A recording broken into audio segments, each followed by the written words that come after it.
वैशाख मास महात्म्य अध्याय 6। इस अध्याय में भगवत कथा के श्रवण और कीर्तन का महत्व तथा वैशाख मास के धर्मों के अनुष्ठान से राजा पुरुषा का संकट से उद्धार। श्रुतदेव बोले, मेष राशि में सूर्य के स्थित रहने पर जो वैशाख मास में प्रातःकाल स्नान करता है और भगवान विष्णु की पूजा करके इस कथा को सुनता है, वह सब पापों से मुक्त हो भगवान विष्णु के परम धाम को प्राप्त होता है। इस विषय में एक प्राचीन इतिहास कहते हैं, जो सब पापों का नाशक, पवित्रकारक, धर्मानुकूल, वंदनीय और पुरातन है। गोदावरी के तट पर शुभ ब्रह्मेश्वर क्षेत्र में महर्षि दुर्वासा के 2 शिष्य रहते थे, जो परमहंस, ब्रह्मनिष्ठ, उपनिषद विद्या में परिनिष्ठित और इच्छारहित थे। वे भिक्षा मात्र भोजन करते और पुण्यमय जीवन बिताते हुए गुफा में निवास करते थे। उनमें से एक का नाम था सत्यनिष्ठ और दूसरे का तपोनिष्ठ। वे इन्हीं नामों से तीनों लोकों में विख्यात थे। सत्यनिष्ठ सदा भगवान विष्णु की कथा में तत्पर रहते थे। जब कोई श्रोता अथवा वक्ता न होता, तब वे अपने नित्य कर्म किया करते थे। यदि कोई श्रोता उपस्थित होता तो उसे निरंतर वे भगवत कथा सुनाते, और यदि कोई कथावाचक भगवान विष्णु की कल्याणमयी पवित्र कथा कहता तो वे अपने सब कर्मों को समेटकर श्रवण में तत्पर हो उस कथा को सुनने लगते थे। वे अत्यंत दूर के तीर्थों और देव मंदिरों को छोड़कर तथा कथा विरोधी कर्मों का परित्याग करके भगवान की दिव्य कथा सुनते और श्रोताओं को स्वयं भी सुनाते थे। कथा समाप्त होने पर सत्यनिष्ठ अपना शेष कार्य पूरा करते थे। कथा सुनने वाले पुरुष को जन्म मृत्युमय संसार बंधन की प्राप्ति नहीं होती, उसके अंतःकरण की शुद्धि होती है। भगवान विष्णु में जो अनुराग की कमी है वह दूर हो जाती है और उनके प्रति गाढ़ अनुराग होता है। साथ ही साधु पुरुषों के प्रति सौहार्द्र बढ़ता है। रजोगुण रहित गुणातीत परमात्मा शीघ्र ही हृदय में स्थित हो जाते हैं। श्रवण से ज्ञान पाकर मनुष्य भगवत चिंतन में समर्थ होता है। श्रवण, ध्यान और मनन यह वेदों में अनेक प्रकार से बताया गया है।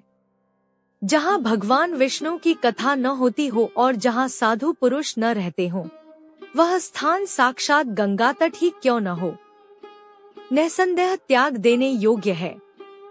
जिस देश में तुलसी नहीं है अथवा भगवान विष्णु का मंदिर नहीं है, ऐसा स्थान निवास करने योग्य नहीं है। यह निश्चय करके मुनिवर सत्यनिष्ठ सदा भगवान विष्णु की कथा और चिंतन में संलग्न रहते थे। दुर्वासा का दूसरा शिष्य तपोनिष्ठ दुराग्रह पूर्वक कर्म में तत्पर रहता था। वह भगवान की कथा छोड़कर अपना कर्म पूरा करने के लिए इधर उधर हट जाता था। कथा की अवहेलना से उसे बड़ा कष्ट उठाना पड़ा। अंततोगत्वा कथाप्रायण सत्यनिष्ठ ने ही उसका संकट से उद्धार किया। जहाँ लोगों के पाप का नाश करने वाली भगवान विष्णु की पवित्र कथा होती है, वहाँ सब तीर्थ और अनेक प्रकार के क्षेत्र स्थित रहते हैं। जहाँ विष्णु कथारूपी पुण्यमयी नदी बहती रहती है, उस देश में निवास करने वालों की मुक्ति उनके हाथ में ही है।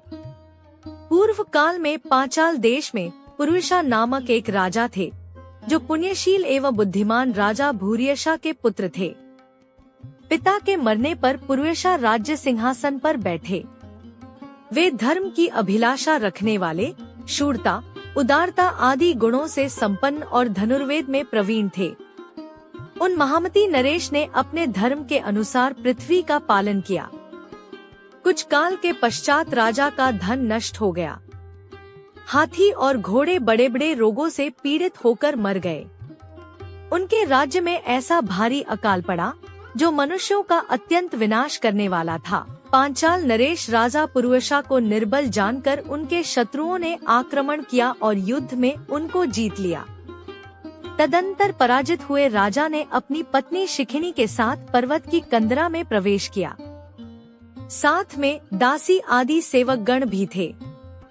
इस प्रकार छिपे रहकर राजा मन ही मन विचार करने लगे कि मेरी यह क्या अवस्था हो गई। मैं जन्म और कर्म से शुद्ध हूँ, माता और पिता के हित में तत्पर रहा हूँ, गुरु भक्त, उदार, ब्राह्मणों का सेवक, धर्मप्रायण, सब प्राणियों के प्रति दयालु, देव पूजक और जितेंद्रिय भी हूँ। फिर किस कर्म से मुझे यह विशेष दुख देने वाली दरिद्रता प्राप्त हुई है? किस कर्म से मेरी पराजय हुई और किस कर्म के फलस्वरूप मुझे यह वनवास मिला है? इस प्रकार चिंता से व्याकुल होकर राजा ने खिन्न चित्त से अपने सर्वज्ञ गुरु मुनिश्रेष्ठ याज और उपयाज का स्मरण किया। राजा के आवाहन करने पर दोनों बुद्धिमान मुनीश्वर वहां आए। उन्हें देखकर पांचाल प्रिय नरेश सहसा उठकर खड़े हो गए और बड़ी भक्ति के साथ गुरु के चरणों में मस्तक रखकर प्रणाम किया। फिर वन में पैदा होने वाली शुभ सामग्रियों के द्वारा उन्होंने उन दोनों का पूजन किया और विनीत भाव से पूछा, विप्रवरो, मैं गुरुचरणों में भक्ति रखने वाला हूँ। मुझे किस कर्म से यह दरिद्रता, कोष हानि और शत्रुओं से पराजय प्राप्त हुई है? किस कारण से मेरा वनवास हुआ और मुझे अकेले रहना पड़ा? मेरे न कोई पुत्र है, न भाई है और न हितकारी मित्र ही है। मेरे द्वारा सुरक्षित राज्य में यह बड़ा भारी अकाल कैसे पड़ गया? ये सब बातें विस्तार पूर्वक मुझे बताइए। राजा के इस प्रकार पूछने पर वे दोनों मुनिश्रेष्ठ कुछ देर ध्यानमग्न हो इस प्रकार बोले, राजन, तुम पहले के 10 जन्मों तक महापापी व्याध रहे हो। तुम सब लोगों के प्रति क्रूर और हिंसापरायण थे। तुमने कभी लेशमात्र भी धर्म का अनुष्ठान नहीं किया। इंद्रिय संयम तथा मनोनिग्रह का तुम में सर्वथा अभाव था। तुम्हारी जिह्वा किसी प्रकार भगवान विष्णु के नाम नहीं लेती थी। तुम्हारा चित्त गोविंद के चारु चरणारविंदों का चिंतन नहीं करता था और तुमने कभी मस्तक नवाकर परमात्मा को प्रणाम नहीं किया। इस प्रकार दुरात्मा व्याध का जीवन व्यतीत करते हुए तुम्हारे 9 जन्म पूरे हो गए। 10वां जन्म प्राप्त होने पर तुम सह्य पर्वत पर पुनः व्याध हुए। वहाँ सब लोगों के प्रति क्रूरता करना ही तुम्हारा स्वभाव था। तुम मनुष्यों के लिए यम के समान थे। दयाहीन, शस्त्रजीवी और हिंसापरायण थे। अपनी स्त्री के साथ रहते हुए राह चलने वाले पथिकों को तुम बड़ा कष्ट दिया करते थे। बड़े भारी शठ थे। इस प्रकार अपने हित को न जानते हुए तुमने बहुत वर्ष व्यतीत किए। जिनके छोटे छोटे बच्चे हैं, ऐसे मृगों और पक्षियों के वध करने के कारण तुम दयाहीन दुर्बुद्धि को इस जन्म में कोई पुत्र नहीं प्राप्त हुआ। तुमने सबके साथ विश्वासघात किया, इसलिए तुम्हारे कोई सहोदर भाई नहीं हुआ। मार्ग में सबको पीड़ा देते रहे, इसलिए इस जन्म में तुम मित्र रहित हो। साधु पुरुषों के तिरस्कार से शत्रुओं द्वारा तुम्हारी पराजय हुई है। कभी दान न देने के दोष से तुम्हारे घर में दरिद्रता प्राप्त हुई है। तुमने दूसरों को सदा उद्वेग में डाला, इसलिए तुम्हें दुहसा वनवास मिला। सबके अप्रिय होने के कारण तुम्हें असह्य दुख मिला है। तुम्हारे क्रूर कर्मों के फल से ही इस जन्म में मिला हुआ राज्य भी छिन गया है। वैशाख मास की गर्मी में तुमने स्वार्थवश एक दिन एक ऋषि को दूर से तालाब बता दिया था और हवा के लिए पलाश का एक सूखा पत्ता दे दिया था। बस जीवन में इस एक ही पुण्य के कारण तुम्हारा यह जन्म परम पवित्र राजवंश में हुआ है। अब यदि तुम सुख, राज्य, धन धान्यादि संपत्ति, स्वर्ग और मोक्ष चाहते हो अथवा सायुज्य एवं श्रीहरि के पद की अभिलाषा रखते हो तो वैशाख मास के धर्मों का पालन करो। इससे सब प्रकार के सुख पाओगे। इस समय वैशाख मास चल रहा है। आज अक्षय तृतीया है। आज तुम विधि पूर्वक स्नान और भगवान लक्ष्मीपति की पूजा करो। यदि अपने समान ही गुणवान पुत्रों की अभिलाषा करते हो तो सब प्राणियों के हित के लिए प्याऊ लगाओ। इस पवित्र वैशाख मास में भगवान मधुसूदन की प्रसन्नता के लिए यदि तुम निष्काम भाव से धर्मों का अनुष्ठान करोगे तो अंतःकरण शुद्ध होने पर तुम्हें भगवान विष्णु का प्रत्यक्ष दर्शन होगा। यूँ कहकर राजा की अनुमति ले उनके दोनों ब्राह्मण पुरोहित याज और उपयाज जैसे आए थे वैसे ही चले गए। उनसे उपदेश पाकर महाराज पुरुषा ने वैशाख मास के संपूर्ण धर्मों का श्रद्धापूर्वक पालन किया और भगवान मधुसूदन की आराधना की। इससे उनका प्रभाव बढ़ गया तथा बंधु बांधव उनसे आकर मिल गए। तत्पश्चात वे मरने से बची हुई सेना को साथ ले बंधुओं सहित पांचाल नगरी के समीप आए। उस समय पांचाल राजा के साथ राजाओं का पुनः संग्राम हुआ। महारथी पुरुषा ने अकेले ही समस्त महाबाहु राजाओं पर विजय पाई। विरोधी राजाओं ने भागकर विभिन्न देशों के मार्गों का आश्रय लिया।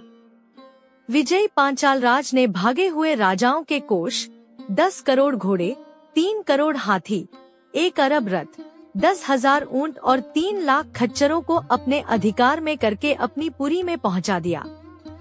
वैशाख धर्म के महात्म्य से सब राजा भग्न मनोरथ हो पुरुषा को कर देने वाले हो गए और पांचाल देश में अनुपम सुकाल आ गया। भगवान विष्णु की प्रसन्नता से इस वसुधा पर उनका एक छत्र राज्य हुआ और गुरुता, उदारता आदि गुणों से युक्त उनके 5 पुत्र हुए, जो धृष्टकीर्ति, धृष्टकेतु, धृष्टद्युम्न, विजय और चित्रकेतु के नाम से प्रसिद्ध थे। धर्म पूर्वक प्रतिपालित होकर समस्त प्रजा राजा के प्रति अनुरक्त हो गई। इससे उसी क्षण उन्हें वैशाख मास के प्रभाव का निश्चय हो गया।